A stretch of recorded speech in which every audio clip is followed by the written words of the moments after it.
Madame, Monsieur, bonjour et bienvenue dans notre journal régional, édition de la mi-journée. Nous sommes le dimanche 13 mars. Merci de votre fidélité.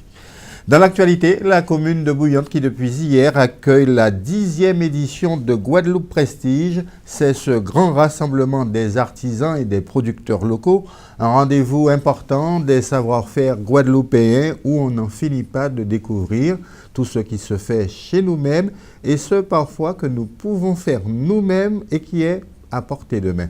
Le reportage de Karine Gielman. La Guadeloupe prise d'assaut par les artisans locaux qui entendent bien renforcer leur place auprès des Guadeloupéens. Des artisans pour une alliance de la tradition, de l'innovation et du consommé local. Chaque année, un salon prend de l'ampleur. Avec les artisans même, ils mettent tout ce qu'ils font en valeur. Ça fait aussi que notre association progresse et qu'on a un salon comme ça. Et d'année en année, le salon est toujours plus beau. Ce qu'on souhaite, c'est mettre tout ce qu'on fait de nos mains en valeur. L'artisanat, propulser l'artisanat en Guadeloupe, parce que tous les jours, je dis, plus on consomme local, moins on a de déchets. On revient de plus en plus au naturel. Donc certaines personnes reviennent vers les produits naturels, tout ce qui est farine de coco, farine de manioc, des douceurs en tout genre. Des produits locaux, mais aussi plus adaptés au marché guadeloupéen. C'est vrai que pour les femmes, la chaleur, l'humidité fait que les pieds bougent sans cesse.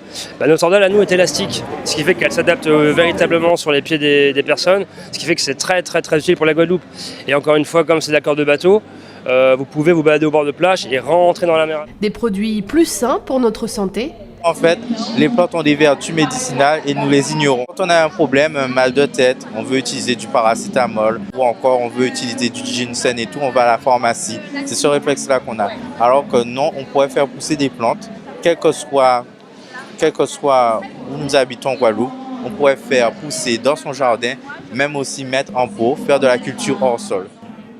Un retour à la nature qui permet de retrouver des produits d'antan devenus rares, comme le vin d'orange, une spécialité de la ville de Bouillante. Boisson traditionnelle que les anciens faisaient avant et qui buvaient à la fin de la récolte du café sur les plantations. Et tout ce qu'on produit localement est certainement meilleur que ce qui vient de l'extérieur. Donc les marchés, les foires comme ça sont un bon vecteur pour nous, pour faire connaître les produits qu'on fait. Commercialement mais surtout aussi pour faire connaître la tradition de notre pays. La Guadeloupe Prestige, une vitrine indispensable pour les artisans. C'est la chose la plus importante parce qu'en fin de compte, le consommateur veut connaître le producteur de plus en plus. Donc c'est vrai que quand on met le miel en vente autre part chez un revendeur, c'est vrai qu'ils ne savent pas qui c'est qui est derrière.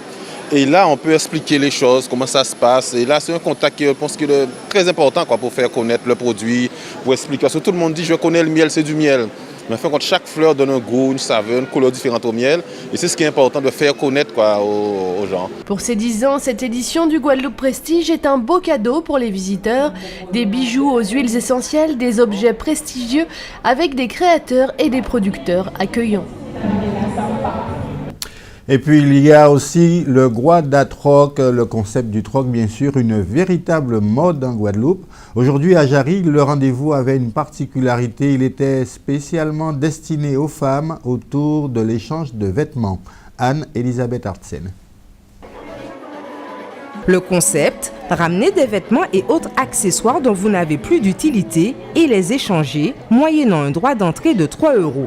Pourquoi la Guadatroc Party? C'est simplement nous femmes, nous avons beaucoup de vêtements et nous entachons les vêtements et on va se dire oui, on va maigrir, on va grossir et en fait non, c'est pas le cas. Donc tant qu'à faire, la Guadatroc Party est un moyen efficace pour toutes les femmes de venir, d'échanger leurs vêtements contre de nouveaux. Donc c'est intéressant pour nous toutes. Parce que nous aussi on fait le troc, donc pour nous toutes, en fait, au-delà de la Guadatroc Party, c'est de la mode, mais on essaie de faire en sorte que tous ceux qui sont autour de la mode puissent venir. Donc il y a les artisans locaux. Un concept qui a plu à de nombreuses femmes venues troquer ou trier lors de cette 4e édition. Je suis venue parce que justement je fais du tri en ce moment, j'ai le temps. Donc du coup ça permet de renouveler un peu la garde-robe. Et puis j'ai entendu parler de ça par Facebook, par les réseaux sociaux. Donc voilà, donc je découvre, je tourne, je virevolte, voilà. Donc tout se passe bien. C'est un très beau concept, mais moi je viens surtout pour donner. Voilà, donc j'ai plein de vêtements que je donne, donc c'est l'échange et c'est vrai, si je trouve quelque chose qui me plaît, je vais prendre, mais sinon c'est le bonheur de donner et de partager. Voilà. Du troc en folie, des bijoux, chaussures, maquillage ou tout simplement la mode dans tous ses états, la Guada Troc Party réunit l'univers de la mode et l'économie circulaire pour le plus grand plaisir de ces dames.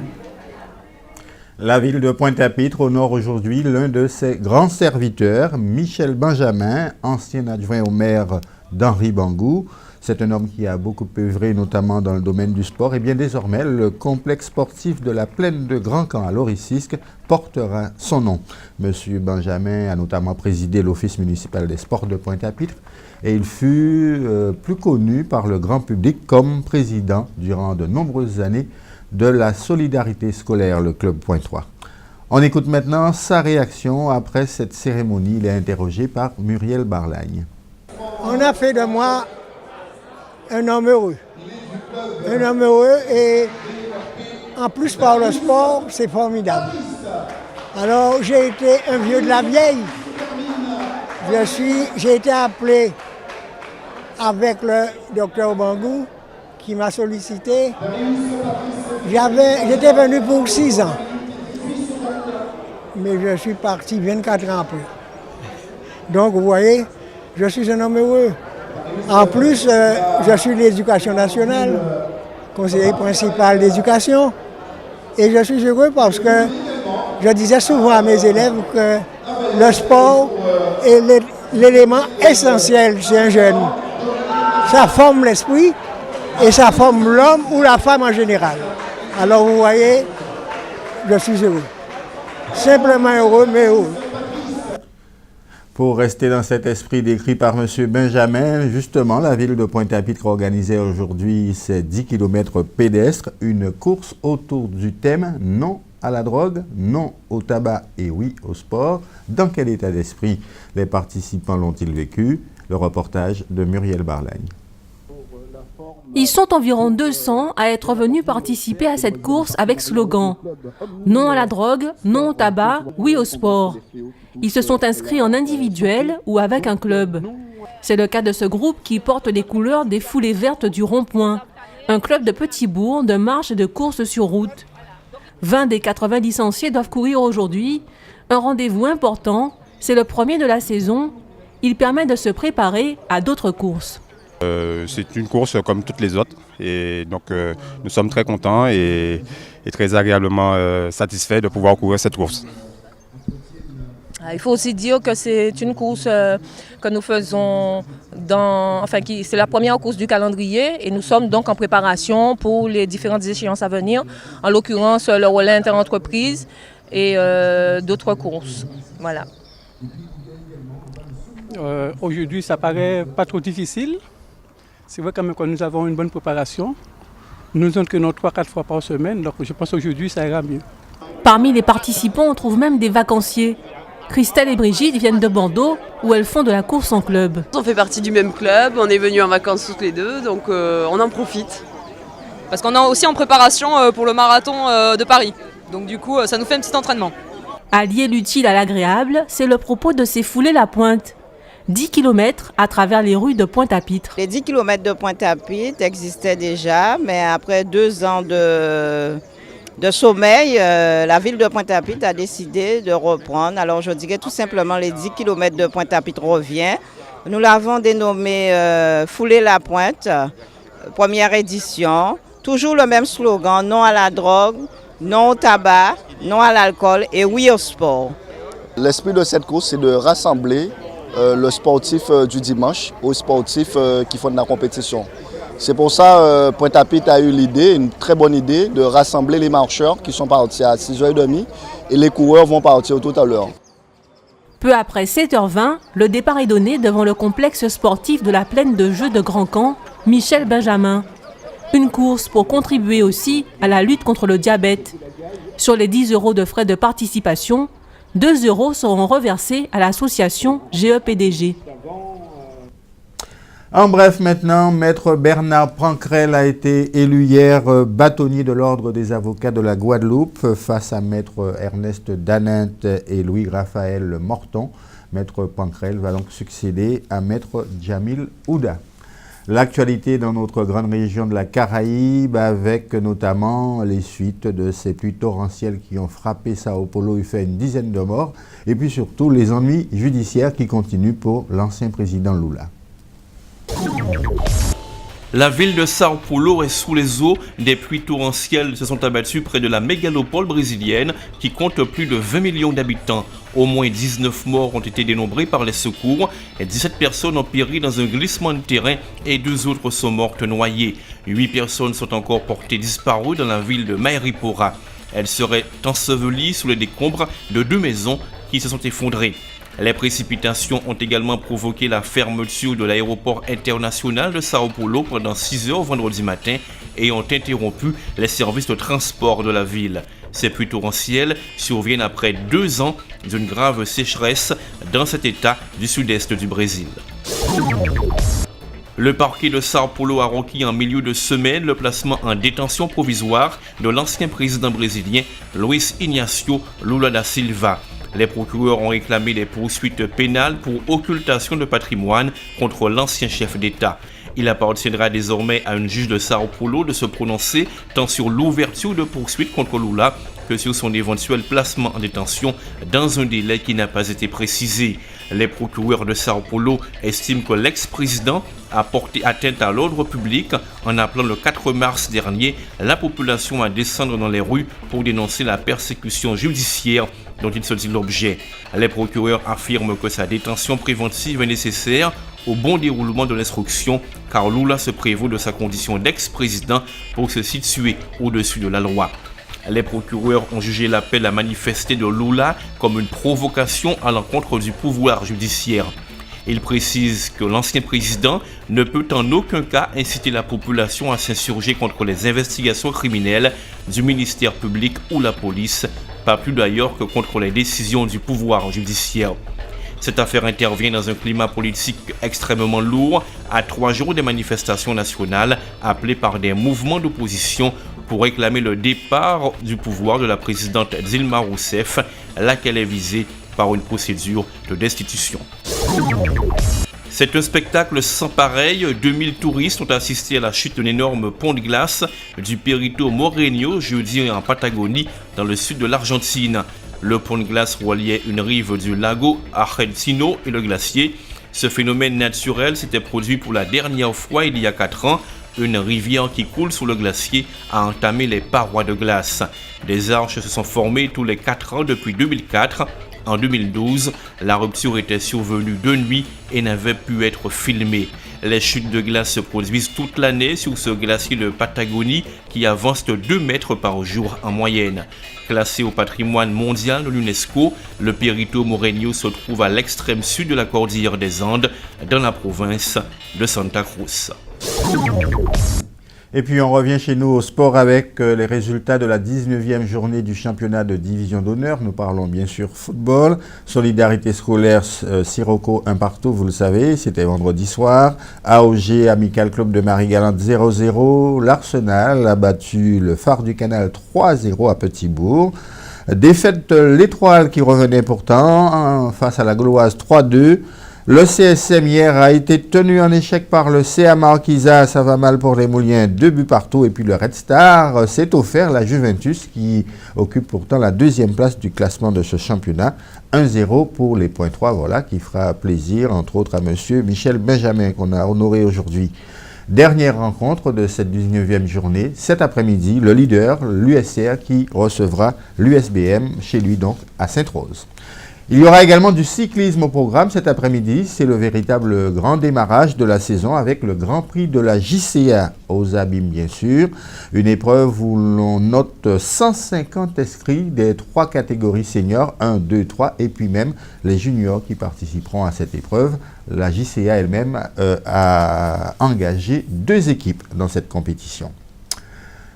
Comment entrer dans l'oralité, c'est l'intitulé de ce rendez-vous qui se tient à Réminé-Souta, au Centre culturel Réminé-Souta. Il s'agit en réalité d'une véritable session de formation au métier de conteur organisée par une conteuse professionnelle guadeloupéenne qui exerce en France métropolitaine. Présentation Muriel Barlagne. Ni les anges, ni les cieux. Rosemary Turlepin travaille dans la location de voitures.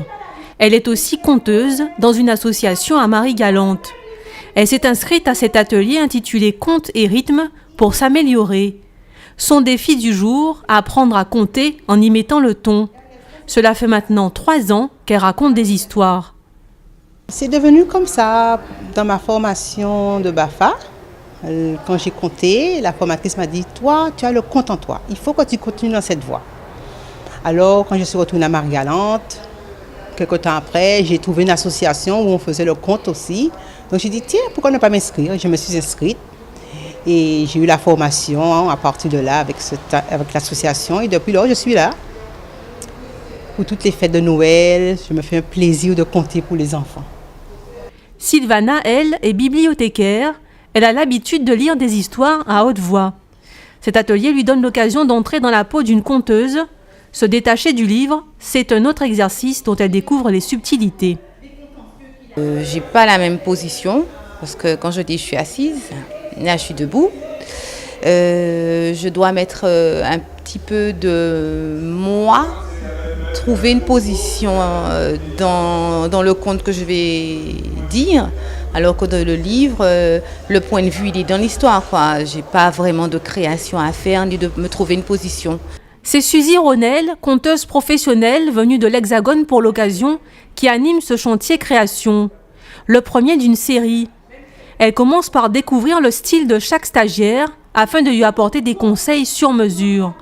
Si compter est tout un art, la formatrice estime qu'il n'y a pas vraiment de méthode à appliquer. Un conteur, c'est un artiste et je crois qu'il a des choses à transmettre, même à travers, même avec un conte traditionnel, un conte qui existe déjà. Je crois qu'il a des choses à dire sur la société, sur ce qu'il voit, qu'il perçoit. Et c'est un petit peu de ça qu'il va parler à travers un conte. Alors après, chacun a sa façon de le faire. Après avoir choisi 2 contes et appris à les dire, demain, il s'agira de travailler avec un musicien. L'atelier mis en place en collaboration avec le réseau des bibliothèques et médiathèques de Pointe-à-Pitre se poursuit au Centre culturel Réminé-Souta. Se poursuit aujourd'hui donc. La météo pour terminer, cet après-midi, eh bien, le temps sera aussi maussade que nous le connaissons depuis 2 jours environ, de la pluie à peu près partout sur l'archipel guadeloupéen. Les températures seront comprises entre 26 et 28 degrés. Au programme, dans un instant, le journal de TF1, notre rubrique innovation concoctée par Karine Gielman de la rédaction d'Alizé Guadeloupe. Le magazine Reportage consacré à la ville de Lisbonne au Portugal qui sera suivi de l'autre magazine Grand Reportage et de la rediffusion de notre émission Télescopie avec comme invité cette semaine M. Henri Berthelot, secrétaire général du syndicat UIR-CFDT, l'Union interprofessionnelle régionale CFDT. Il sera notamment question de ce mouvement contre la réforme du Code du travail. Je vous souhaite une excellente après-midi sur Alizé. On se retrouve ce soir, 19h, second rendez-vous avec l'actualité régionale. Excellent après-midi.